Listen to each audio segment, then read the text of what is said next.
Glória a Deus. Você pode dar uma salva de palmas ao Senhor? Queridos, boa noite a todos. Graça e paz de Cristo Jesus, amém? Essa é uma noite que, para mim, é uma noite muito especial. Ela é... Pode deixar a luz como estava, tá? Não precisa acender essa, não. Ela é uma noite muito especial para mim, porque é uma noite ao qual eu tenho certeza que nós, quanto igreja, iremos iniciar um novo percurso. Que nós, quanto igreja, iremos iniciar uma nova caminhada com o Senhor nessa noite, tendo o destino final, voltarmos à essência do Evangelho. E nessa noite, eu quero compartilhar com vocês que nós daremos início a uma série. Eu não sei se todos vocês viram no Instagram, mas nós estamos iniciando uma série hoje à noite, que se chama A Essência. É uma série que vai ter 3 mensagens. Começa hoje, dia 15, e termina no dia 29. E já faz 6 meses, Galvão, que Deus vem falando comigo sobre essência. As pessoas que estão mais próximas de mim sabem o quanto eu tenho compartilhado nos bastidores, na reunião do Salva-Vidas, a importância de nós voltarmos à essência, de nós buscarmos o Senhor por quem Ele de fato Ele é. E é justamente sobre isso que eu quero conversar com vocês. E é sobre isso que essa série ela é. Porque faz 6 meses que o Senhor vem gerando isso dentro de mim. E eu tenho tido um tempo de oração muito especial com as mulheres às quais eu discipulo. E o Senhor só intensificou esse assunto ainda mais. É hora de comunicar à igreja que eu estou buscando aqueles verdadeiros adoradores que me adorem em espírito e em verdade. Mas, pastora, qual é a finalidade dessa série? Qual é o objetivo dela? É para que nós venhamos experimentar uma nova fase com o Senhor. O Senhor, Ele tem me encorajado e Ele tem me movido a olhar para onde nós estamos depositando o nosso coração, aonde nós estamos depositando a nossa confiança. E mais do que isso, o Senhor tem me feito ansiar para que nós, como igreja, venhamos a ser aqueles que buscam a verdadeira essência do Evangelho, que se resume a nada mais, nada menos do que buscar ao Senhor acima de todas as coisas e acima de todos. Mas por que isso? Porque muitas vezes, em meio à nossa caminhada como cristãos, nós acabamos perdendo o foco e o objetivo principal, que é olharmos para a revelação e buscarmos a revelação de fato de quem Deus é. E então passamos a buscar respostas, passamos a buscar propósito, passamos a buscar milagres, passamos a buscar ministérios, passamos a buscar cargos, passamos a buscar microfones, mais do que buscar quem o mestre de fato é. Eu não acredito em coincidências, eu acredito em um Deus que é muito cuidadoso. A abertura do Huber sobre maturidade, o que o meu marido acabou de compartilhar conosco aqui, faz muito sentido com tudo que o Senhor falou comigo ao longo de 6 longos meses. Porque eu estou tremendo de tremor a Deus para falar essa palavra para vocês. Porque tudo que é falado aqui em cima é praticado antes, mas é mais praticado ainda depois. Porque a responsabilidade de quem fala é muito maior. Porque isso precisa ser vivo. Então, nesses últimos meses, Deus tem me chacoalhado. Deus tem me confrontado, mas mais do que isso, Deus tem me encorajado, e é isso que eu quero fazer com você nessa noite, te encorajar a buscá-lo, não por o que Ele pode te proporcionar, que são infinitas coisas, mas a buscá-lo por quem de fato o Senhor é nas nossas vidas. Porque quando nós entendemos quem de fato o Senhor é nas nossas vidas, nós entendemos que é consequência recebermos bênçãos, palavras, ministérios e funções, porque os sinais acompanharão aqueles que creem. Só que quando eu busco Ele acima de todas as coisas e compreendo que essas coisas vêm ao longo do caminho, eu entendo que elas têm um tempo para acontecer, que elas não vêm na maneira com que eu espero e nem no tempo que eu quero. elas vêm no tempo ao qual o Senhor determina. Então, tem um salmo que não sei se é muito conhecido, não sei se você conhece, aquele salmo que diz assim: o Senhor é o meu pastor e nada me faltará. Se o Senhor é o nosso pastor e nada nos faltará, por que você está tão preocupado com uma resposta que Ele ainda não te deu? Se nada te falta, talvez a resposta que você não tem, você não precisa nesse momento. Tem uma canção do Projeto Sola que eu e o Vini gostamos muito, onde fala: se o Senhor é o meu pastor, aquilo que eu não tenho, eu não preciso. Só que quantas vezes nós, como cristãos, estamos baseando a nossa caminhada naquilo que nós desejamos e não naquilo que o Senhor deseja falar conosco. Então eu creio sim que é um tempo onde Deus vai nos amadurecer como igreja. Mas à medida que nós amadurecemos, a palavra fala que a herança, ela é dada para o filho mais velho, para o filho maduro, porque ele está apto a recebê-la e a administrá-la. Então essa série ela tem como principal objetivo, ao fim dessas 3 mensagens, te fazer entender o seguinte: de que você foi chamado para ser mais do que apenas um cristão. Você foi chamado para ser um cristão que resgata. Um cristão resgatador da essência de Cristo. Jesus está chamando para Ele, levantando homens e mulheres que são guardiões da essência do céu. Porque não é difícil nós olharmos para os noticiários e percebermos como o mundo está perdido. Como as pessoas têm feito para si mesmas mestres, doutores, exatamente o que o Huber falou antes. E é por isso que mais do que nunca o mundo precisa do que eu e você temos, que é a essência do Evangelho de Cristo. Amém? Queridos, a palavra dessa noite, a série é a essência, mas o título da palavra dessa noite, que dá início à série, é Resgatados pela Essência. Se o objetivo final da série é você sair daqui sendo um resgatador da essência, vocês vão de concordar comigo que não tem como eu ser resgatador de algo se eu ainda não fui resgatado por isso. Então, por isso que o primeiro dia que nós vamos conversar hoje é sobre nós sermos resgatados pela essência do Senhor. E é exatamente isso que o Senhor quer fazer na sua vida. Ele te trouxe aqui nessa noite para resgatar você das suas distrações, para resgatar você dos seus métodos e para aproximar você do verdadeiro Senhor que Ele é.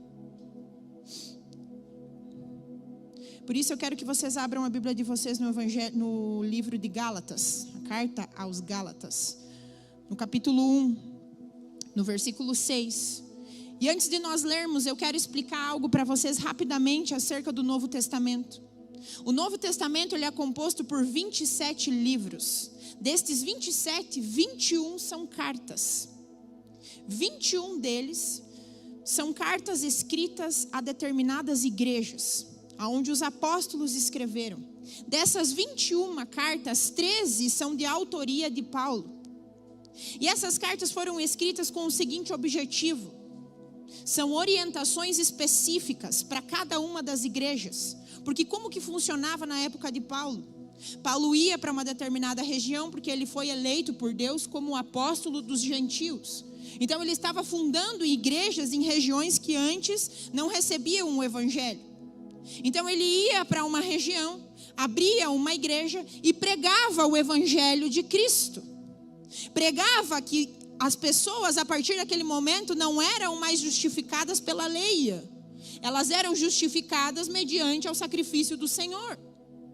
Paulo pregava que não havia mais condenação, que agora todos aqueles que receberam o direito de se tornar, que aceitaram e creram, receberam o direito de se tornar filhos de Deus.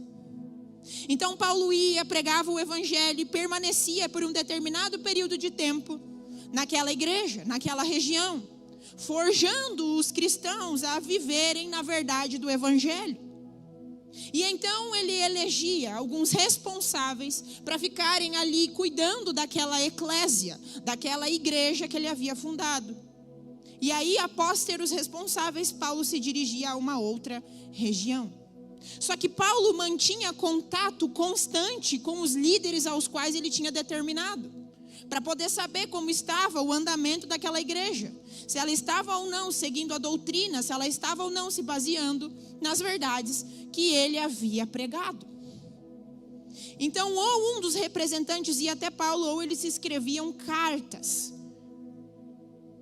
E o que acontece é: pastora, por que você está falando tudo isso? Você vai entender.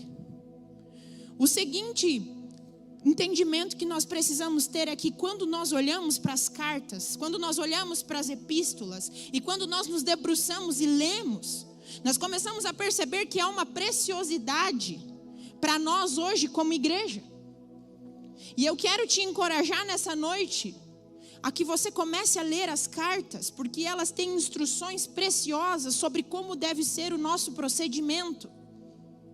E então, hoje, ao escrever essa palavra, o Senhor me trouxe à tona as cartas. Em 1 e 2 Coríntios, você vai ver que Paulo, ele fala ao povo sobre os dons, sobre o orgulho, sobre a dissensão que estava acontecendo da igreja, a divisão, porque alguns irmãos estavam brigando uns com os outros. Mas aquilo só ficou lá em Corinto. Hoje, isso não acontece mais. Graças a Deus, ninguém briga, não tem divisão na igreja e ninguém é orgulhoso. Somos todos muito cristãos, né? Muito crentes.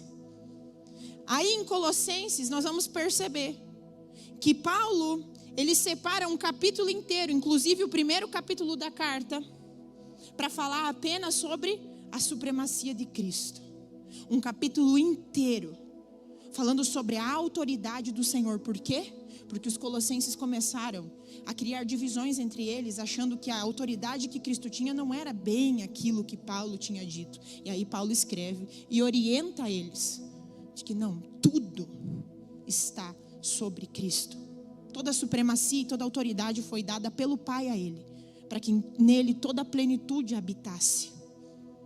E aí, o que eu quero dizer para você é que nós percebemos ao ler as cartas que já era algo pertencente àquela época, o afastamento da igreja da verdadeira essência do evangelho, o afastamento da igreja dos verdadeiros princípios aos quais o evangelho possui. Então não é novidade que hoje nós passamos exatamente pelas mesmas circunstâncias, só que nós precisamos estar atentos, nós precisamos estar vigilantes, porque senão nós vamos acabar cometendo o mesmo erro que aquelas igrejas cometeram. E aí o que acontece é que eu quero ler agora com vocês Gálatas 1, porque essa é uma carta de Paulo aos Gálatas, à igreja da Galácia. Olha o que Paulo está dizendo aqui no capítulo 1, no versículo 6. Admiro-me de que vocês estejam abandonando tão rapidamente aquele que os chamou pela graça de Cristo, para seguirem outro evangelho, que na realidade não é o evangelho.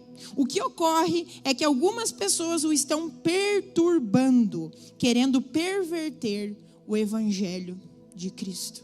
O que nós vemos aqui é justamente o que eu acabei de comentar com vocês. Os Gálatas tinham passado um tempo com Paulo, receberam instruções, receberam a pregação, receberam o entendimento. Só que quando Paulo foi embora, falsos mestres foram levantados. Falsos mestres se levantaram e começaram a disseminar entre o povo falsos ensinamentos. Paulo havia dito aos Gálatas que eles não estavam mais sob o jugo da lei, que eles não estavam mais sob um jugo de escravidão, que eles estavam justificados e que eles estavam livres. Então muitos deles foram adeptos a essa verdade, porque por muito tempo os gentios lutaram muito.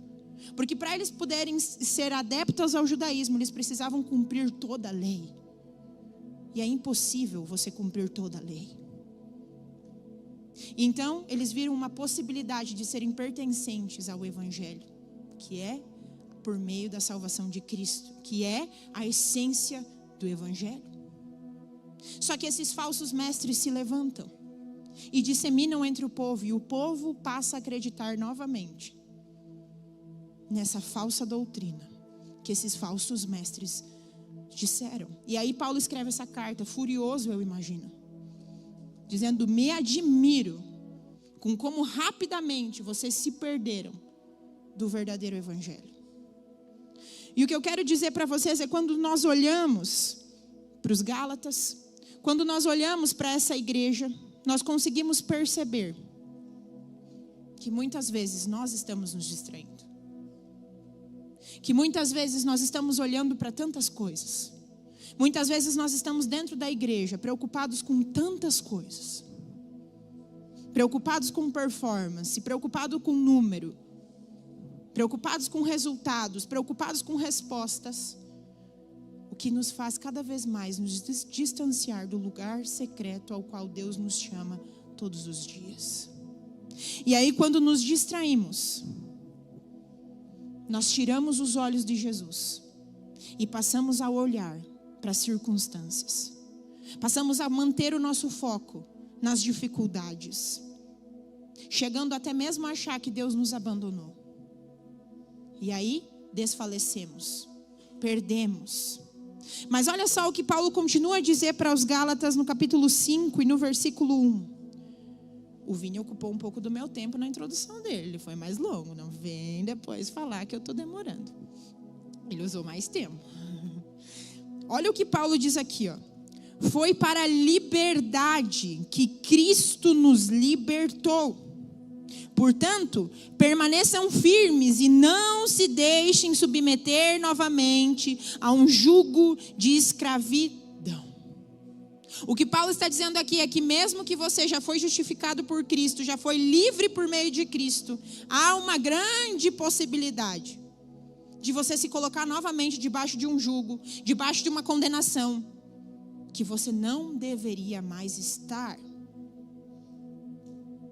Tem uma história que eu ouvi do bispo Júlio Vertulo, e eu gosto muito dele, e eu gosto muito dessa história. Essa história fala a respeito de um grande pássaro. E esse grande pássaro, ele era pertencente a um grupo de homens que caçavam animais silvestres. Então, desde muito pequeno, quando ele foi encontrado por esses homens colocam esse grande pássaro dentro de uma gaiola muito grande. E essa gaiola fornecia comida, água para o pássaro, porque eles não quiseram matar aquele pássaro, porque ele se passou a ser o animal de estimação deles. Então, eles empalhavam todos os outros, mas esse pássaro eles mantinham na gaiola. E o que aconteceu foi que algum tempo depois, bons anos, esse pássaro já estava grande. Uma ONG invade aquele lugar onde esses homens tinham esses animais.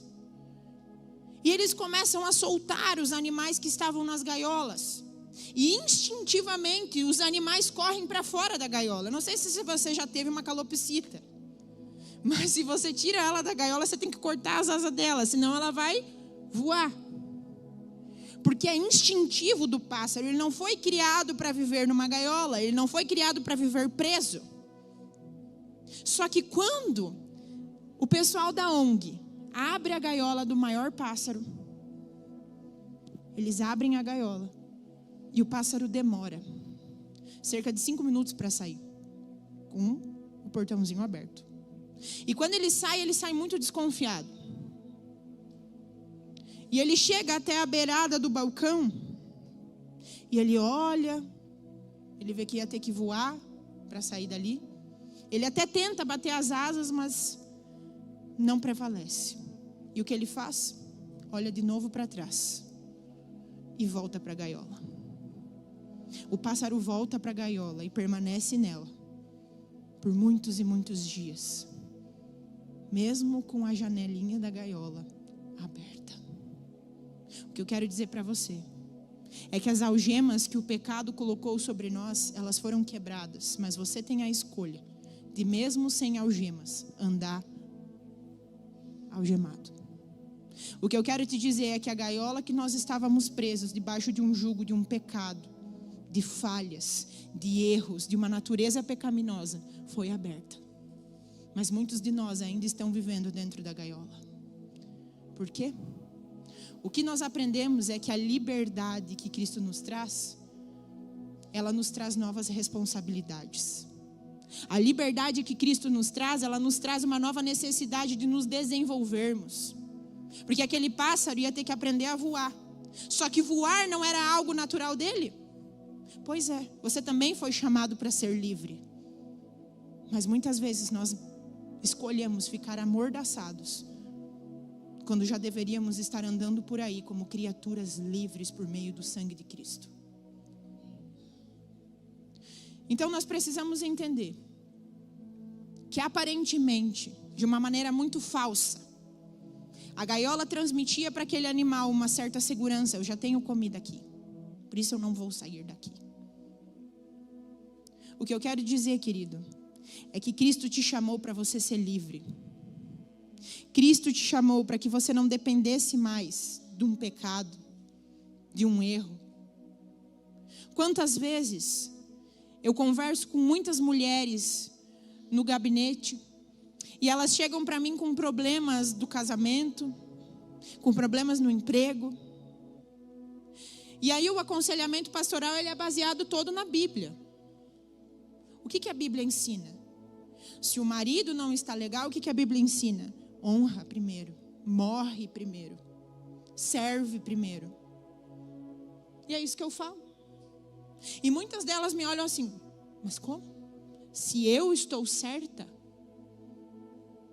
Só que quando você morre primeiro, quando você serve primeiro, quando você honra primeiro, você não está perdendo o seu senso de justiça. Muito pelo contrário, você está colocando nas mãos de Deus a resolução daquele problema. O problema é que nós somos especialistas em querer alimentar um senso de justiça próprio. E esse senso de justiça próprio nos faz caminhar por caminhos e por lugares que vão completamente ao oposto do que os princípios que a palavra nos ensina a fazer. E aí é como se retornássemos para a gaiola todos os dias. O que eu quero te dizer, querido, é que Jesus ele já te libertou. Jesus ele já te redimiu. Jesus ele já te alcançou.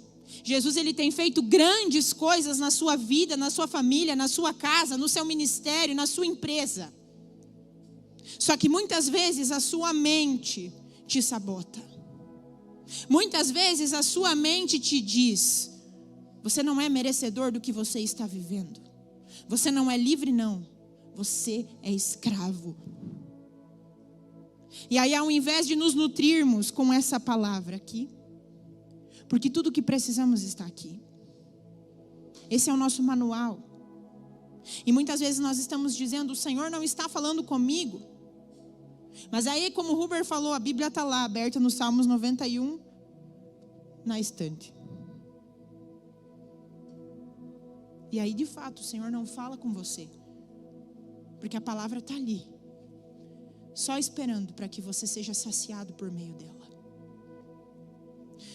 O que eu quero dizer, querido, é que muitas vezes nós estamos olhando para a gaiola, nós estamos olhando para o Egito, porque isso também não vem de hoje.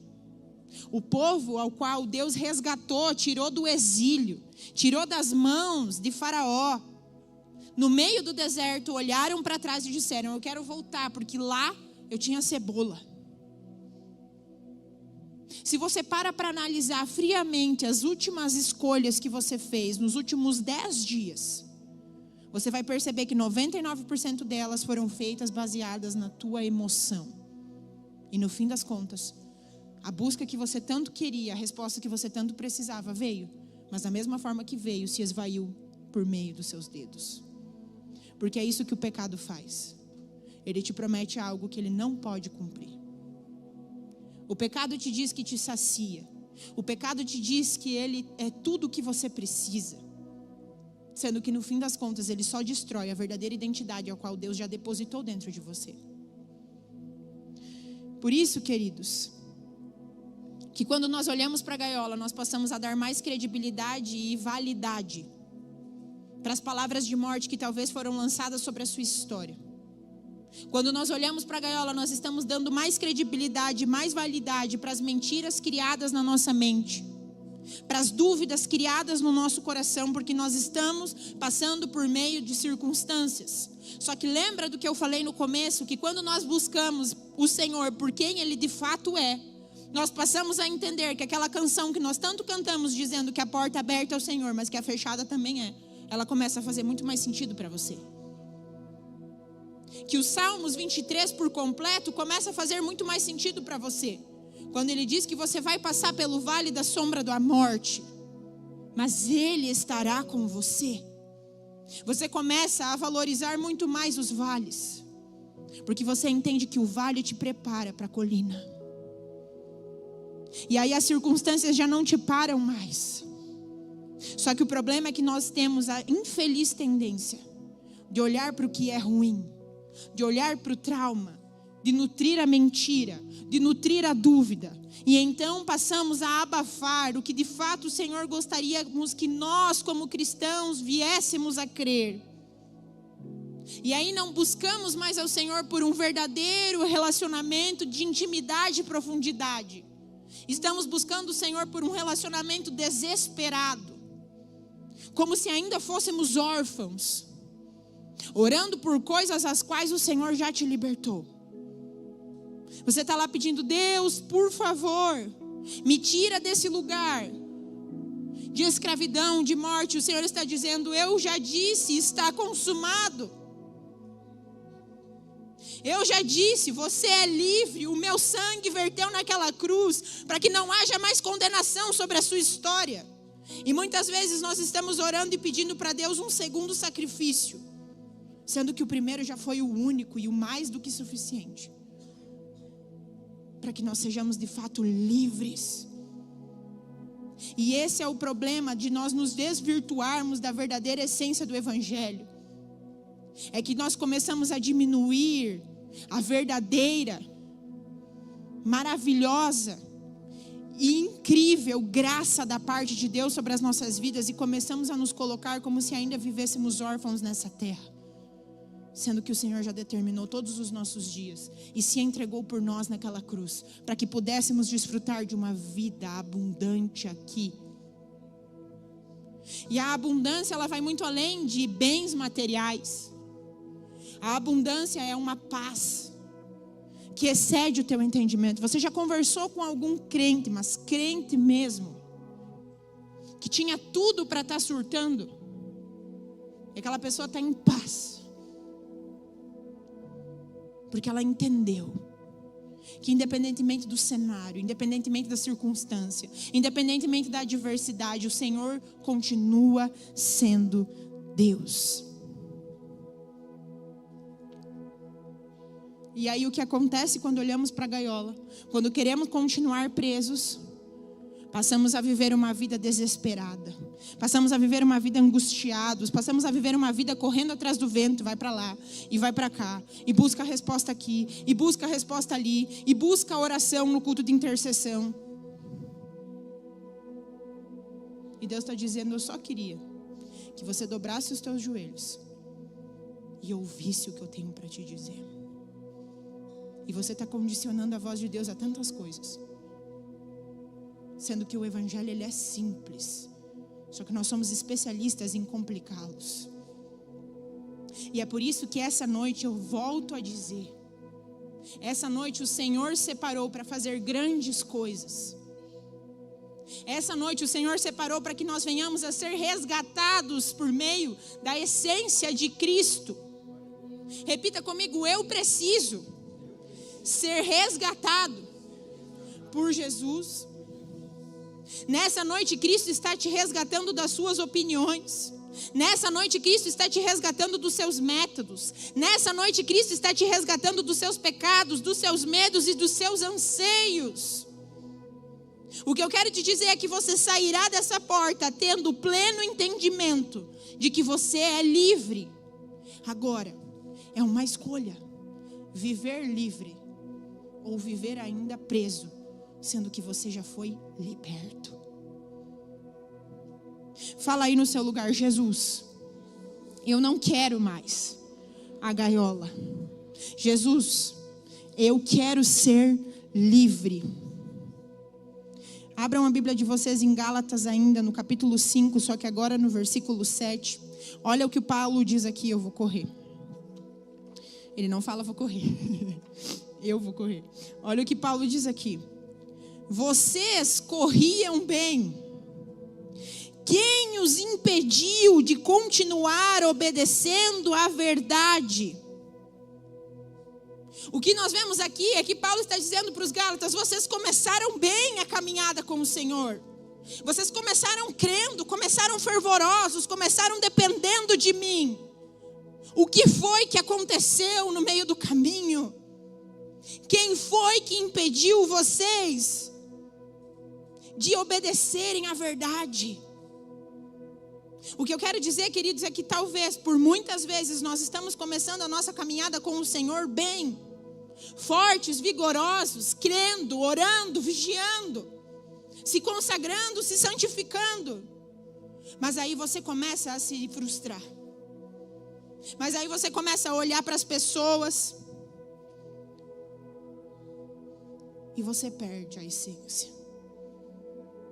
E você se afasta do único que tem todas as respostas para você. E você foge da verdade. O que eu quero dizer para você, queridos, aonde foi que você parou?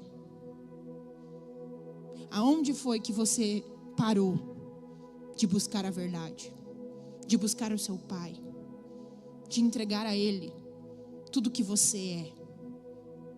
Em Apocalipse, em uma das cartas para as igrejas, no começo do Apocalipse, na visão que João teve, ele fala para a igreja de Laodiceia: eu vejo que vocês são fervorosos nas obras, que vocês conseguem julgar bem quem são santificados e quem não são, quem fazem parte do corpo, quem está se santificando, quem está buscando a verdade. Mas uma coisa eu tenho contra vocês: vocês abandonaram o primeiro amor. E aí a palavra segue dizendo assim: lembre-se de onde você caiu, arrependa-se e volte. O que o Senhor está dizendo para você é: lembre-se aonde você parou. Lembre-se aonde que você desfez as mãos com o Pai e agarrou a sua mão nos seus anseios, nos seus medos e nas suas preocupações. Lembre-se de onde você caiu. O que eu quero dizer, queridos, o que nos faz ansiar tanto? Por que nós estamos tão ansiosos por tantas coisas, a tal ponto de trocarmos o que é essencial para buscarmos o que é urgente? Sabe por quê? Porque há uma diferença abrupta, gigantesca e relevante entre o que é urgente e o que é essencial. O urgente é quando você sai apagando incêndio para cima e para baixo. Você não tem prudência, você não tem discernimento da parte de Deus. E aí os seus dias passam e você nem percebe. E você não tem aproveitado a sua vida da forma com a qual você deveria. Porque o urgente tem te feito deixar o essencial para trás. E o que eu quero dizer para vocês é que talvez o seu trabalho hoje tenha se tornado algo tão urgente para você, ao ponto de você negligenciar o essencial, que é estar com o Senhor. Talvez o seu ministério hoje ele é tão urgente para você, que você deixou de buscar o essencial, que é estar aos pés do Mestre e ouvir uma verdadeira palavra. Talvez a sua agenda ela tenha sido tão cheia, ela tem sido tão urgente, ao ponto de você não buscar o que é essencial, que é entregar o controle nas mãos do Senhor e deixar que Ele defina as tuas prioridades. Talvez o seu perfeccionismo tem sido tão urgente que você tem deixado de olhar para o que é essencial, que é render-se aos pés do Senhor. O que eu quero dizer, queridos, é que o nosso principal erro como cristãos é buscarmos mais as coisas do que ao Deus que nos proporciona elas. O que eu quero dizer, queridos, é que se nós somos tão bons em sermos urgentes, se nós somos tão bons em resolvermos as coisas, em sermos urgentes, então que nós venhamos hoje, urgentemente, se desvencilhar de tudo aquilo que ocupa o lugar do Senhor no seu coração. Se nós somos tão bons em sermos urgentes, que nós venhamos urgentemente se render por completo ao Senhor e permitir que Ele guie os nossos passos. Amém? Por isso que eu volto a perguntar: aonde foi que nós perdemos a verdadeira essência?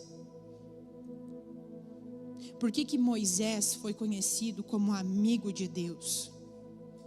Por que João reclinava a sua cabeça no peito de Jesus? Por que esses homens viveram coisas tão extraordinárias? Porque eles não abriam mão de uma coisa, a intimidade. Moisés foi comissionado, mas ele sabia que ele precisava subir um monte, que ele precisava falar com Deus, porque senão de nada adiantava. E ele foi tão fiel na essência, que ele foi chamado amigo de Deus. Queridos, onde foi que nós perdemos o real sentido de ser um cristão? Cristão, Cristo. Cristo em tudo. Cristo glorificado no agir, Cristo glorificado no falar, Cristo glorificado no fazer. Muitas vezes nós somos tão bons com as palavras, mas as nossas ações são tão diferentes delas. E um exemplo muito claro disso foi quando Davi, um homem segundo o coração de Deus, ele decide fazer um ato terrível diante do Senhor. Mas mais do que isso, o que acontece, eu quero dar um plano de fundo para vocês, é que Davi estava ganhando várias vitórias. Junto ao exército israelense, eles estavam sendo vitoriosos em muitas guerras. E se você ler o livro de Crônicas, você vai facilmente perceber que não tem como não dizer que não existia a mão de Deus sobre eles. Porque era muito claro que era o Senhor junto deles, e por isso que eles estavam vencendo. O que aconteceu foi que um belo dia, a palavra fala em Crônicas que Satanás instiga Davi a pedir a um dos seus oficiais para contar a quantidade de combatentes que ele tinha, mostrando que os olhos de Davi não estavam mais nas vitórias sendo ganhas por conta do Senhor, mas porque ele começou a achar que a vitória dele vinha por conta de quantos guerreiros ele possuía. Só que o que eu quero me atentar com você é que Satanás instigou Davi. Então a culpa é do diabo. Não. Se você vai em 1 Samuel, vai ter o mesmo relato, do mesmo censo, onde a palavra fala que a responsabilidade foi de Davi. Porque o que eu quero te dizer é que tudo aquilo que Satanás te instiga, te atenta, é culpa dele. Mas tudo aquilo que você permite, que você dá abertura, é sua responsabilidade. E o Senhor veio sobre Davi e o puniu. Queridos, toda vez que nós tiramos os olhos do Senhor e paramos de render glória a Ele, nós estamos em apuros.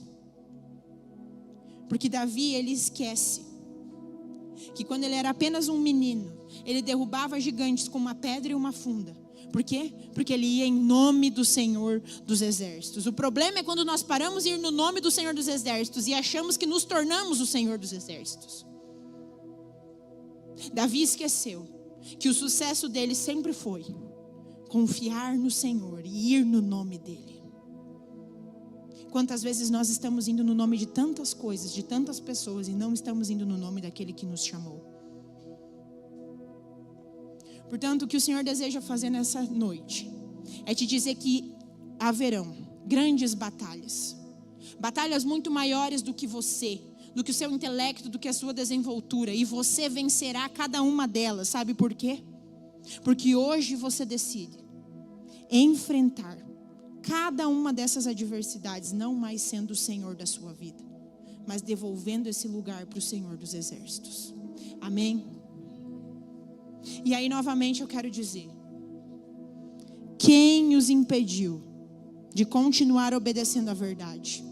Queridos, é hora de nós voltarmos à essência. E para finalizarmos, eu quero ler com vocês o que está escrito no Evangelho de João, no capítulo 21, no versículo 1.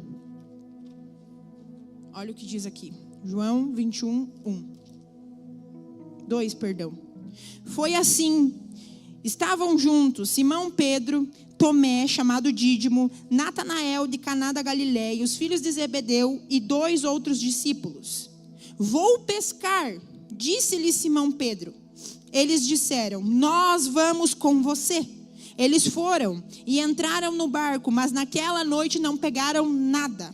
Ao amanhecer, Jesus estava na praia, mas os discípulos não o reconheceram. O que nós vemos aqui é que o Senhor havia ressuscitado e os discípulos haviam ficado. E eles estavam frustrados, achando que o mestre havia morrido e que não fazia mais sentido permanecer na função ao qual o Senhor havia pedido para que eles fizessem, que era serem discípulos. Agora, o que eu quero perguntar para você, o que é que Pedro fazia antes de ser encontrado por Jesus? Pescar. O que Pedro volta a fazer depois de estar frustrado porque Jesus morreu? Pescar. A frustração, ela é muito perigosa. Porque a frustração, ela te faz retroceder para a função e para a postura que o Senhor já havia te resgatado lá atrás. E aí você passa a regredir na sua vida com Deus, porque você está frustrado. E aí o que acontece é que muitas vezes nós estamos nos frustrando, tirando os nossos olhos da essência, da palavra, do direcionamento que Deus nos deu. E estamos regredindo. Estamos voltando aos lugares aos quais Deus já havia nos resgatado. Estamos voltando aos lugares aos quais Cristo já havia nos retirado, porque estamos frustrados. Só que isso é muito mais caro e muito mais perigoso do que nós imaginamos. Sabe por quê? Porque não foi só Pedro que foi pescar. Ele levou com ele os outros. Porque você precisa entender que quando você é um cristão, quando você se apresenta como cristão, existem pessoas ao seu redor que estão te vendo como um referencial. E quando você tira os olhos do mestre e você vai para o erro, a grande maioria das pessoas que estão junto com você também são levadas para esse mesmo erro. E isso é muito sério. Só que o que eu quero te dizer, e nós estamos encerrando, é que independentemente do que você errou até aqui, é que independentemente de qual seja o nível de distanciamento seu com a real essência do que é o Evangelho, independentemente do nível de distanciamento que você está do seu Pai, Jesus está com as mãos estendidas para você nessa noite, para nos lembrar qual é a nossa identidade. Olha o que Jesus fala. Ele lhes perguntou: filhos, vocês têm algo para comer? Jesus podia dizer: Pedro, Tomé, João, vocês têm algo para comer? Mas não, ele diz: filhos. O que eu quero te dizer é que independentemente do erro que você cometa, que te distancia do seu pai, o Senhor sempre estará lá dizendo: filho, meu filho. O que eu quero te dizer é que o Senhor não muda quando nós decidimos nos afastar dele. A essência não muda quando você decide ir para longe. A essência não é corrompida quando você decide se afastar. Quem se corrompe longe dela somos nós. Mas sempre que nós estivermos dispostos, o Senhor está com as mãos estendidas dizendo: meu filho, eu tenho alimento para você. Eu tenho um alimento que pode saciar a sua alma, o seu entendimento, o seu intelecto e tudo o que você mais busca. Se coloque de pé no seu lugar.